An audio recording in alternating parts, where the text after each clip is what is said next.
So our second speaker is Vladimir Sverak from the University of Minnesota, and he will talk about knowledge problem, new and old observations on Morrey's quasi-convexity. Thanks very much. It's great to be here. Thanks for the invitation. So I'll talk about Morrey's quasi-convexity, which is in some sense about elliptic equations. So the setup is the following. So we consider mappings from some domain in Rn, vector-valued mappings to Rn. The gradient is a m by n matrix.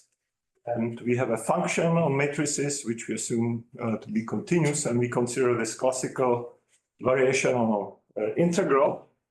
And Morrey's quasi-convexity is the condition that the affine function is a minimizer with respect to its own boundary conditions. So it's kind of like a stability condition. You cannot do better than affine functions from the point of view of if you consider this as an energy.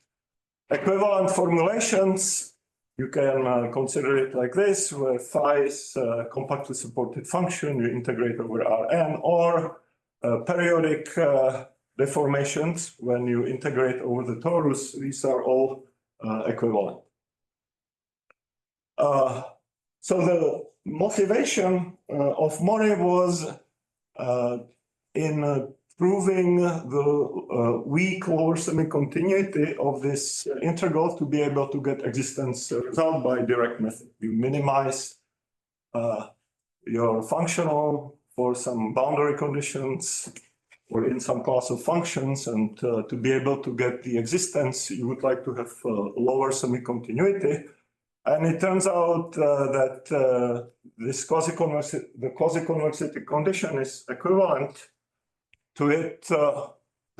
Morrey proved it under some assumptions. Optimal results were obtained later, for example, by Acerbi-Fusco, and the result is really the optimal one, that you have natural growth conditions, and say in this case quadratic, and then the functional is sequentially weakly lower semi-continuous on W12 if and only if it is quasi-convex in this variable concern where the gradient is. There's a necessary condition, which is so-called rank 1 convexity. That's that the function is convex along lines in the rank 1 direction. So that's easy to get. When you look at the deformations of this form, you consider like a wave in the direction of beta, where the solution B here, where the solution oscillates in A direction, okay? And to get lower semi-continuity in that, it's easy to see that the function has to be convex in that direction. So a necessary condition is that the function is convex in these directions, okay? Now, an interesting fact, which is kind of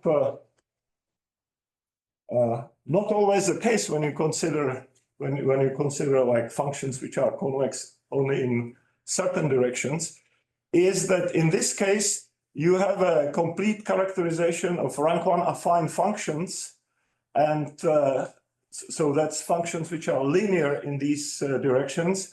And these are exactly the subdeterminants of in the matrices, and they are exactly the same as null Lagrangians. That means the functionals for which the value here does not depend on phi; it only depends on the boundary value, right? So that's an interesting thing which we have here, and that gives a sufficient condition for quasi-convexity is that f is a convex function of the subdeterminants. Okay, this characterization here makes this easy to prove. So if we compare things with classical convexity, so this cartoon picture is supposed to represent classical convexity. So that one you can characterize by the existence of supporting hyperplanes, right? At each point you can touch the graph by a supporting plane here. So we have kind of Hahn-Banach type statement. And if you replace affine by rank 1 affine, right? So we replace the affine hyperplanes by the ones which are affine only in the rank 1 direction, then that's exactly the polyconvexity. Polyconvexity is the situation when you can touch the graph from below by rank 1 affine hyperplanes. So there you also have kind of like a Hahn-Banach condition, but you don't have that for quasi-convexity and for polyconvexity. It's easy to see here, relatively easy to see that for those, you don't have such Hahn-Banach statements, which is one of the reasons why these conditions are more complicated. Here is an example. So an interesting question is whether this necessary condition, rank 1 convexity, which is a strict form of rank 1 convexity, is also the classical ellipticity of the system, right? If you write down the Euler-Lagrange equation, require that the equation is elliptic, that's exactly the strict form of rank 1 convexity. Sometimes it's also called the Legendre-Adamar condition. And the question is whether this ellipticity condition or the rank 1 convexity implies the quasi-convexity which you need for the direct method. And there is some cases are known, some are not known. This is probably the most interesting one, which is not known, which is a very specific function for which this implication is not known, which was originally constructed by Burgholder in connection of estimates for martingales and some pairs of harmonic functions. The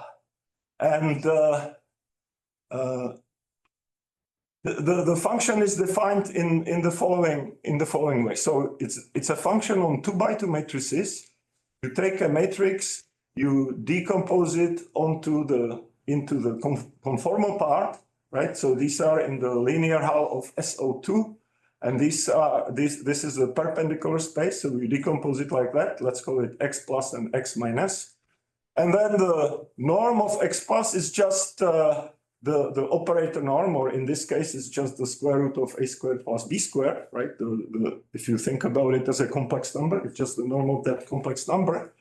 And here is the function. So the function depends only on these moduli here. And in the region where the sum of these two moduli is less than 1 is determinant. In the region outside is this function, 2 modules of x minus 1.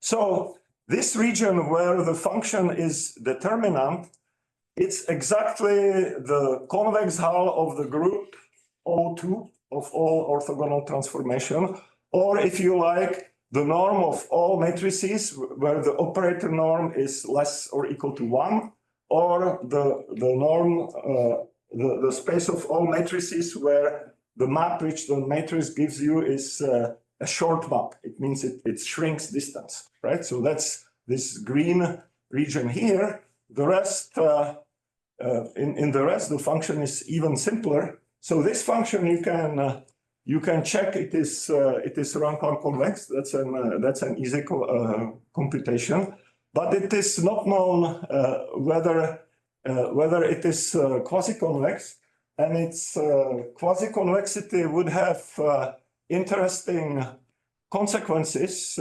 For example, it would solve the problem of finding the optimal constant in LP estimates for the complex Hilbert transform. So U is a function in the complex plane.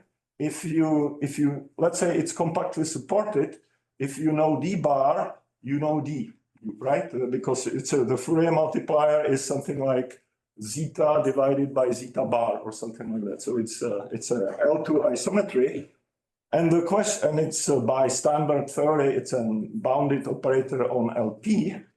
The question is, what is the optimal constant? So something similar comes up in Burgholder's estimates for martingales. And based on the function which he constructed, he was able to show that the optimal constant is P star. P star is maximum of P and the dual exponent. So if P is bigger than 2, it's exactly P minus 1. That this is the sharp constant in that estimate. So for the complex Hilbert transform, I think it's open, and this function would if it turned out to be quasi-convex, it would give you that sharp constant. So this originally this conjecture comes from the theory of quasi-conformal mapping. If you have this, then it also would give you the optimal Helder constant for quasi-regular mapping, which was called Gehring conjecture, but that was proved by other means in the meantime, some time ago, actually. So numerically, people, of course, have tried numerically. It seems, I mean, nobody can find a counterexample to quasi-convexity of this function. There are some other interesting things about this function. In general, if you have a rank 1 convex function, you can show that the right inequality is true on radial deformations. So on deformations of this form, you do have the right inequality, essentially because when you compute the gradient of this, everything is related to some multiples of identity by rank 1 lines. And if you use convexity along those rank 1 lines, you can get the right inequality. What do you mean by the right inequality? What do you mean by the right inequality? The integral over omega of f. The quasi-convexity condition. The quasi-convexity condition. So you get the quasi-convexity inequality from rank 1 convexity because you have these rank 1 lines along which you can leverage the convexity of the function. So this means if you're adding a gradient of that type, that's what you. When you compute the gradient of this guy. So that's like what you put as a test. Yes, that's what you mean by. That's right. So for those type of tests, you get inequality by. You get to just exactly. And here it's in fact for a large class of these deformation, you get identity. So you get 0, just like for determinant. So for determinant, of course, you get 0 because it's a non-Lagrangian. But here you get 0 even for deformation which get out of for many deformation which get out of the region where the function is determinant. You can understand it to a degree because these deformation live, the gradients live in symmetric matrices, and on symmetric matrices the function looks even better because now, okay, the symmetric matrices are 3-dimensional. So you have this, so I plot the 3-dimensional space like this in these coordinates, A, B, C, D, where A is the multiple of the identity and the other ones are the anti-conformal part.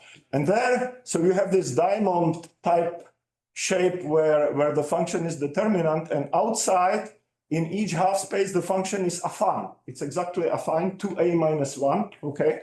So it will be, and the rank 1 lines are like here, like these red lines. So the function is affine along those. So if you do the proof of that you get the right inequality, you get exactly 0. Okay, you don't lose anything, so to speak.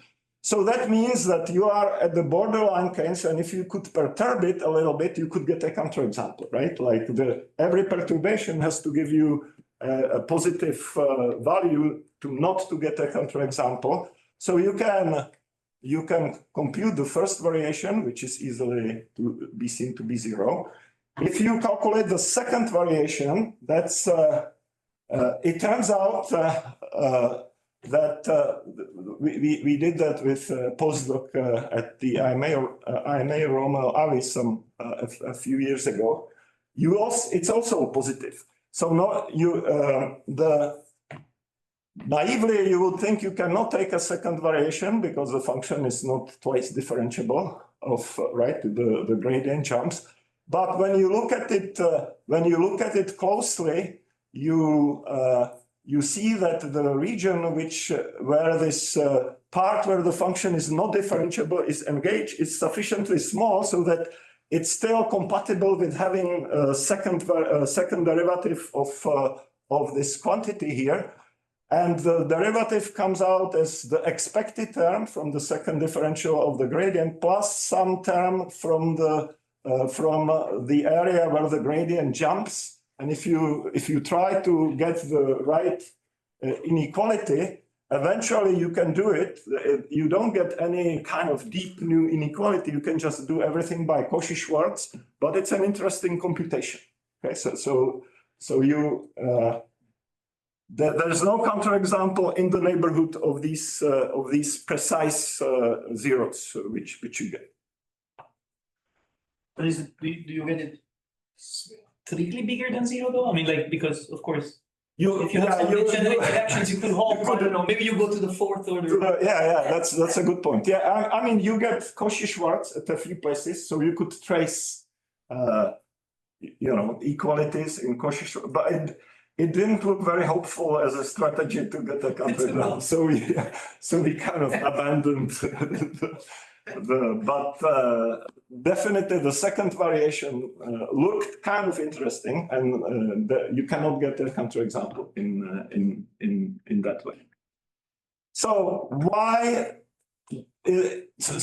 when do we know that rank 1 convexity does not imply quasi-convexity? We know it in dimension higher when the target is higher than 3-dimensional, and I would like to explain a little bit what is behind the counterexample. So you have this thing that sometimes when you consider some atomic structure, okay, you can take n is equal to infinity, right? There's some behavior of the atom when you have infinitely many n taking infinitely many protons, but then it works for n is equal to 3, this approximation also.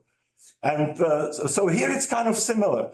It's relatively easy to get a counterexample when the target has very high dimension. Okay? And the idea is that in that case, you can identify the worst case quite easily.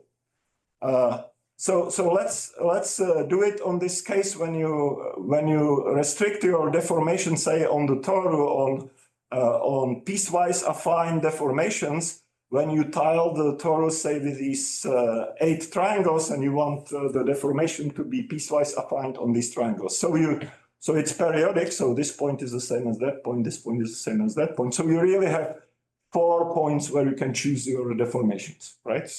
So now, this point you can choose somewhere in R2, this point you can choose somewhere, and so on. So overall you have 8 parameters. So the space of these deformations has dimension 8.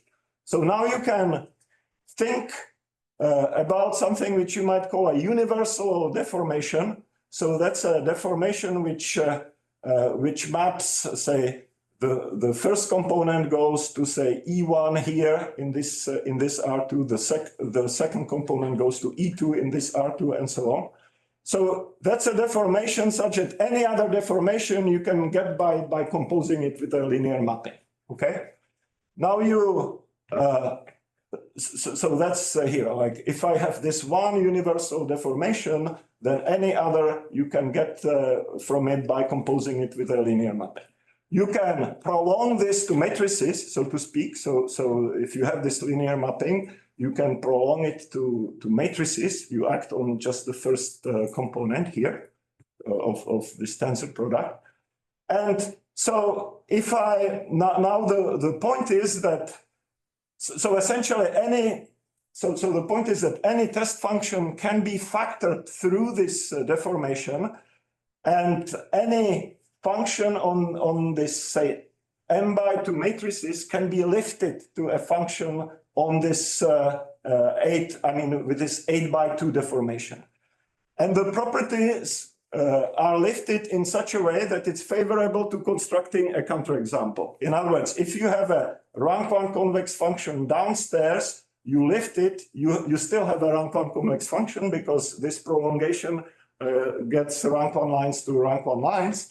And if this function, which is lifted, is quasi-convex, this function downstairs will be quasi-convex, right? So you see that now that this deformation here, the deformation U, it's kind of, if you can prove quasi-convexity for that one, you can prove quasi-convexity for any other deformation. So you have identified like the worst case scenario. Now, if you look at it on the torus, you can choose a different basis of your function space given by Fourier modes. Okay, the same idea that any other deformation can be obtained by composing with these guys.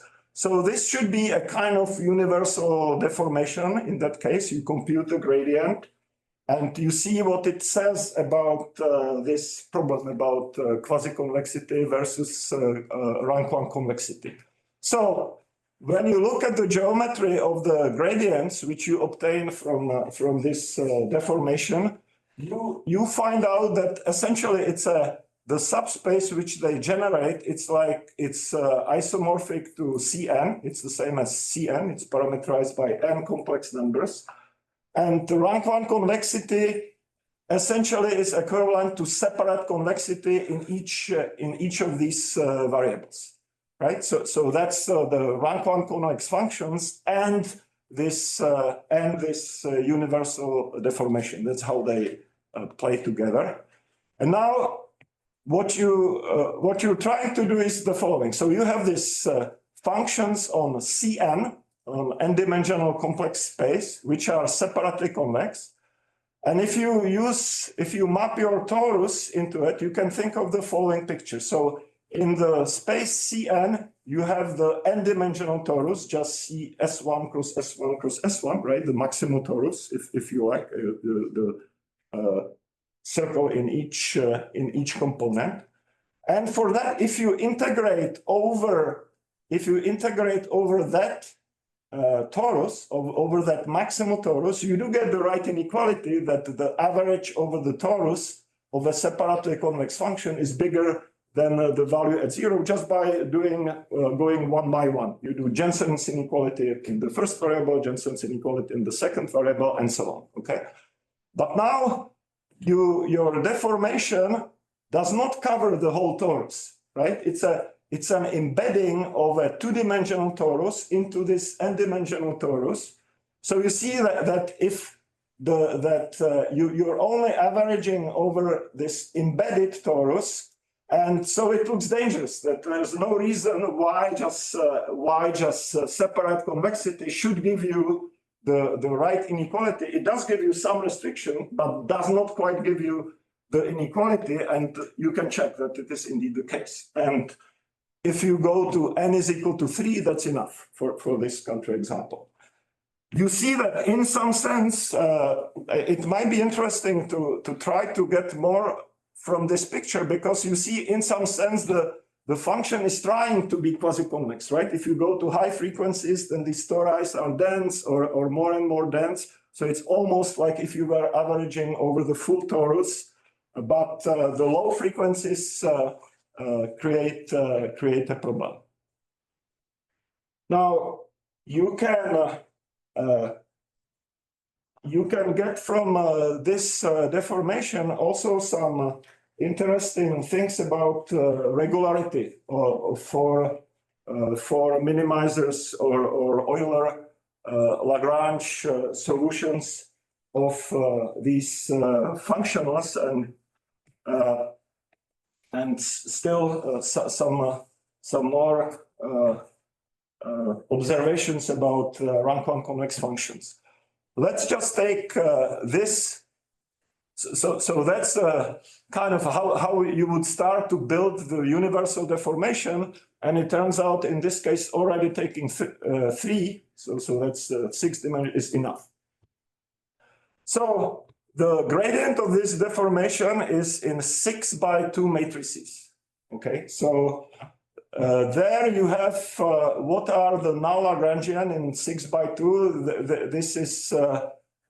This is you choose 2 from 6, so we have a certain number of subdeterminant, right? Then you have the linear terms, and it turns out that these subdeterminants play well with the structure of the gradient which you get from here. So, for example, when you calculate the gradient of this matrix, in one column you get the x1 derivative, in another column you get the x2 derivatives, and now you can try to see what the relations are. Say you have the cosine of this x1 plus x2, you use the trigonometric formula and you express it as a subdeterminant of the matrix, right? So there is a lot of relations which you get on the image of the gradient of this from the subdeterminant. In fact, if you look at all the null Lagrangians, you have to include the linear ones too. You look at all the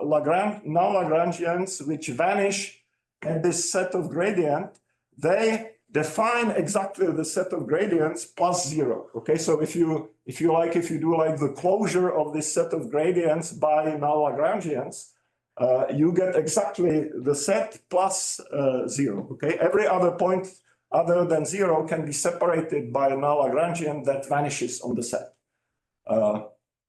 So if you take a function, you take a basis of the null Lagrangians which vanish on the set. You take a function, for example, this one, just the squares of these null of the basis.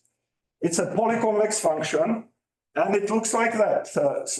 It's the green function in this picture. Okay, it vanishes on the set K, has some growth at infinity, and it vanishes at 0.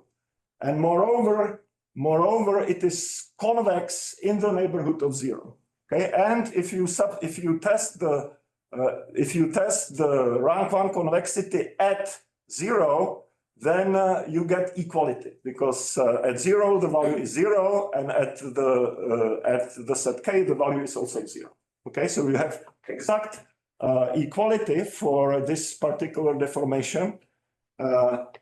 And you see that you don't do anything to the rank 1 convexity of the function if you lift it a little bit, because it's uniformly convex near 0, so you can lift it without changing the rank 1 convexity. That's another illustration that the rank 1 convexity is not sufficient to give you quasi-convexity, because you have too much flexibility in this at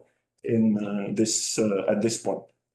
So with that, you can also augment your function like this to make it completely coercive, and you can obtain examples of solutions of Euler-Lagrange equations of elliptic systems which are strictly elliptic and do not satisfy Liouville conditions, do not satisfy a priori C1 alpha estimate, and some other things which you would like to have for regularity. So this is the what is known about regularity for the minimizers of these functionals. So of course, assuming the strict form of the ellipticity condition. Or of quasi-convexity. For m is equal to 1, we of course know it's regular by the Georgi and Nash. Now for in 2 dimensions, when f is uniformly convex, one does have regularity for minimizers by Morrey, and for strongly or strictly quasi-convex, one only has partial regularity. Okay. And I don't think there are examples known for minimizers in which would be singular. It is known that they cannot be rank 1 convex. Sorry, you cannot have cone singularities, meaning one homogeneous. That's a nice argument by Dan Phillips that you cannot have cone singularities in dimension 2 for rank 1 convex functionals. And you can have cone singularities in dimensions starting with 3.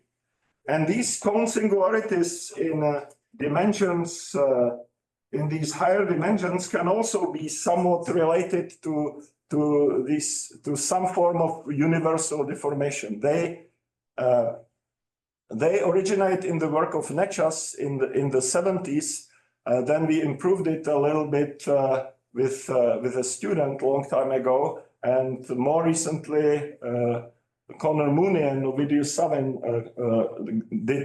got to the optimal dimensions here for the three-dimensional space. And with the hindsight, starting with Nečas examples, you could also have constructed them as universal deformations, because if you look at what is interesting, what is a good basis on the sphere, it's the spherical harmonics, right? So you start with constant and the linear mapping, and these are exactly the functions which play important role in Nečas's counterexample, and also in our counterexample with Xiaolong Yang. So as before, we could go to say three Fourier modes in the complex, and here you go to, you don't expect much from the linear spherical harmonics, but the next one already give you what you would like. Okay, so as I said, in dimension 2, I think the problem of singularities for minimizers, so for say strictly quasi-convex functionals, is open as far as I know. There is a partial regularity result by Craig Evans from a long time ago, so the conjecture is that the universal deformations for those kind of singularity will be this type of singularity. They will be, if you like, you cannot have cone singularities by the result of Dan Phillips, but the next simplest thing is that you have something which is say periodic in the logarithm of R, right? So that would be like discretely self-similar singularities, and with Bernd Kerheim, we have conjectured that this would be the universal deformation for this type of singularities, somewhat similar to the counterexample which with 6 dimension, which I was mentioning. Okay, so more recently, we have been working with a postdoc at Minnesota on this problem whether rank 1 convexity implies quasi-convexity in dimension 2. We realized that in some sense you can think about it to a degree, or at least part of the problem, you can think about it as a linear programming problem. Roughly speaking, because this expression here, so you are interested in the validity of, in the question whether this expression which you have here, right, this integral, is positive. And your variables are both the function and the deformation.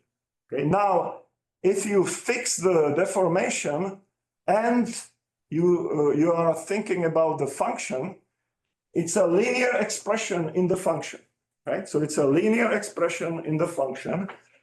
And now you're trying to look at the values of this expression over rank 1 convex function, which is a convex cone. Okay, so you're essentially trying to see whether some linear functional defined over the convex cone is positive. So that should be, in principle be a linear programming problem, except now you are in infinite dimensions and the cone has some issues, like it's not a proper cone, it's not compact, and so on. So you can try to bring it to the classical linear programming setup where you can put things on a computer and use some off-the-shelf linear programming algorithms to see what you get. So let me do this definition. So a probability measure on the matrices is called a laminate if it satisfies the right Jensen's inequality for each rank 1 convex function. And so in principle, deciding whether or so the problem is if we have some effective procedure of deciding whether a given measure is a laminate. Okay, so you have a measure on Rn, okay, you want to decide whether it is a laminate. So in that case, you can, in some sense, you can abstract from this background that you need some deformations and, it comes from the calculus of variations. You can formulate it just as a question about measures in Rn and their relations to the cone of rank 1 convex functions. So not really a PDE question in some sense, right? So laminates are, so how do you, what's a good way to construct laminates? So one way is you take a, say, direct mass, you split it in two along a rank 1 line. Okay, so you take a segment starting to each side, starting from that along a rank 1 line, and you split the new points again along another rank 1 line. Okay, you split it again and along another rank 1 line, and moreover, you don't have to split the original Dirac mass in just one direction. You can split it in many directions, right? Many rank 1 directions, and each of them you can be splitting in many rank 1 directions. And that way you can construct a bunch of measures which satisfy the right Jensen's inequality. And the question is, like, the problem of identifying this is that when you do this lamination, okay, you start with a, say, Dirac mass, you split it into two, then you split it into two. Okay, so the way I draw it, it doesn't show what can happen. You can have so the most simple example is this type of configuration.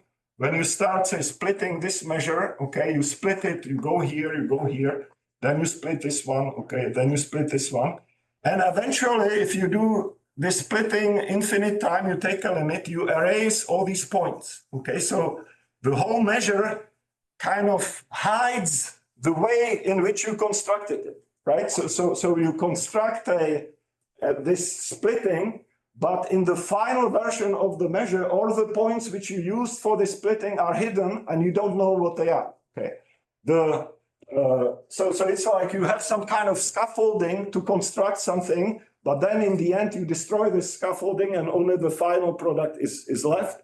And if you want to prove the right inequality, you essentially would like to rediscover the scaffolding. I think it's an interesting open question.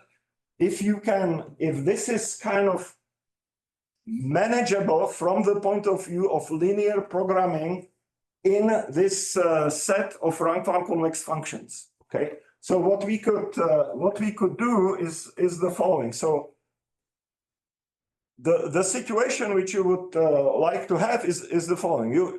If you have a cone which is the so-called proper cone, where you would like to test whether some function is positive or not, you take a section of that cone given by some linear function. If it is compact, that's all you need. Then you really have a compact convex set. You minimize a linear functional on compact convex set, which is exactly linear programming, right? So you can try to achieve that on the cone of rank 1 convex functions. So first of all, you remove null Lagrangians. That's relatively easy. You just choose matrices where you set the value to 0, okay, and then you remove all null Lagrangians. So that will be your subspace.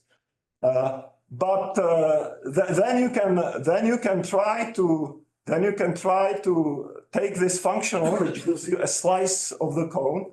We could only come up with this one, just average over the sphere, which is not so bad because it turns out that rank 1 convex functions are subharmonic. There is sufficiently enough rank 1 directions to get that all the rank 1 convex functions are subharmonic. So you have if you average over the ball, you get the average is bigger, that you get the mean value property and so on. So you almost get what you want from this.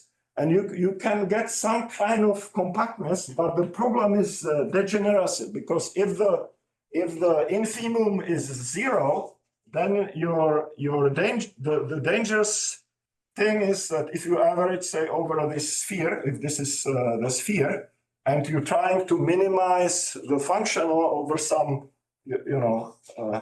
reduced set of rank 1 convex functions, then you can always achieve 0 essentially by doing this, by taking a function which is 0 here and very steep near the boundary. Okay, so you can get your value here to what you want, and that's a reflection of the fact that the cone is not compact. Okay, so it's not clear how to overcome this, but in computer simulations, it doesn't come up because you can choose a finite. So you take the space of rank 1 convex functions, you intersect it with polynomials of a given degree. That's still a good set. And then the procedure which I described gives you a compact convex set. Okay. And now you can try to use the linear programming over this compact convex set. If you want to do linear programming, you have finitely many linear functionals, so you can approximate it by something like this, right? You have, say, quartic polynomials. You approximating it by you take the polynomials and you look at the derivatives at some point. So you pick a number of points, 1 to capital Q, you pick a number of rank 1 directions, and these are your linear functionals, which give you the constraints. And so the problems which you get in this way, which we are implementing, is that, for example, what's the size of the problems which you get? So you get, like, if you want to do quartic polynomials on 2x2 matrices, that's dimension 70. And if you do like, say, 1,000 points and 1,000 directions, you get a linear programming problem which is manageable on a computer. And then if you are able to solve this for each f, minimize for each deformation, so for each measure to minimize this, then you can use some kind of black box minimization to minimize over the deformation on top of this, right? So for each deformation, you do a linear programming problem, and then you minimize over this. So that's kind of like a brute force, but doable thing. So all I can say about this, so Joel implemented this. The computers are running, maybe even as we speak. But at this stage, I cannot say more about this. Okay, that's.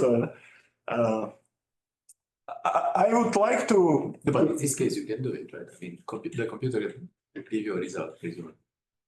Yeah, you can see whether you get a counterexample or not.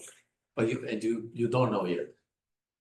So I should not make any statement on this. We have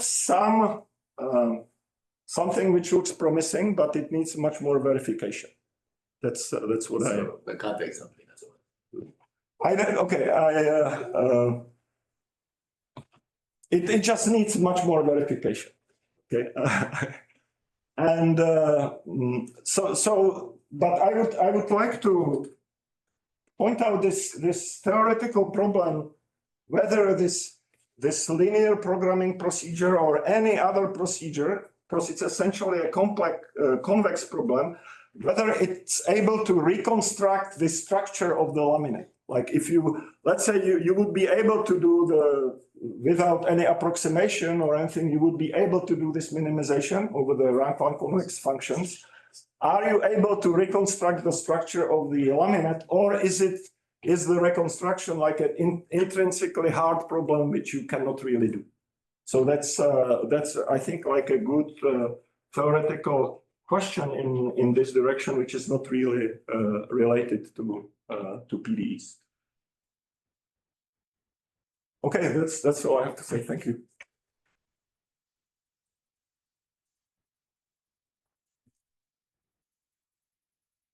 Questions?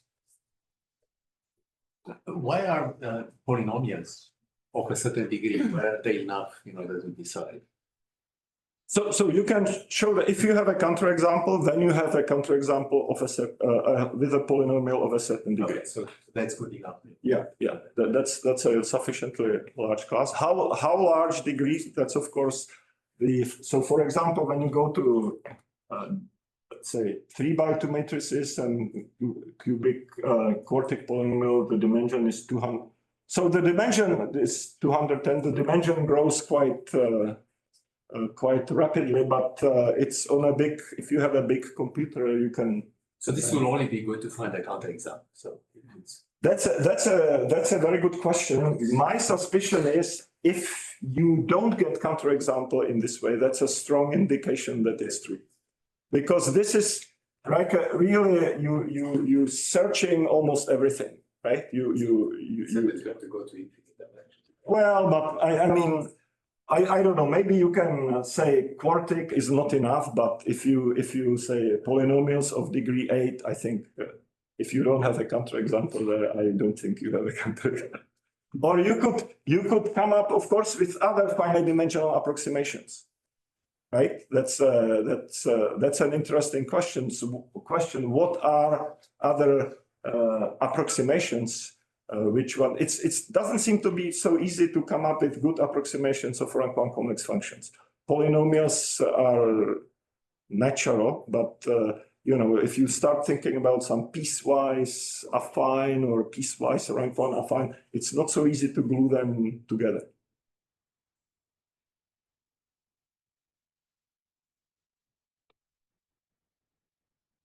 How long does it run actually already with that dimension? So with this 70, the optimization and I don't know, a few hundred points and few hundred rank 1 direction, it's very fast. It takes a few seconds to the optimization on a PC. Yeah, but then you need to minimize. Yeah, then you need to, yeah. And when you say you use a black box minimization, what does I mean? Like some gradient flow method, Yeah, it depends how exactly you do the optimization over f, right? Because then you don't know how rough the function will be. Mm-hmm. So if your method produces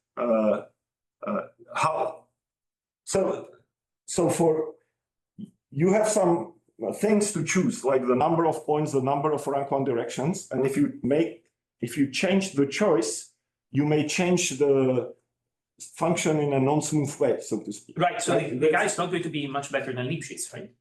Right. Something like, so it depends on how you have some options which you can choose to try to make the function as smooth as possible, so that you could use, for example, the steepest descent or something. Black box, I mean, you just take a small, you just not give up on computing the gradient. You just do a small perturbation, compute the function, and I mean, like the brute force. But it seems to be good enough. But if you find an example, it's easily verifiable. I guess. That's right. Yeah, that's the nice thing about it. Once you find an example, you can just verify it by hand.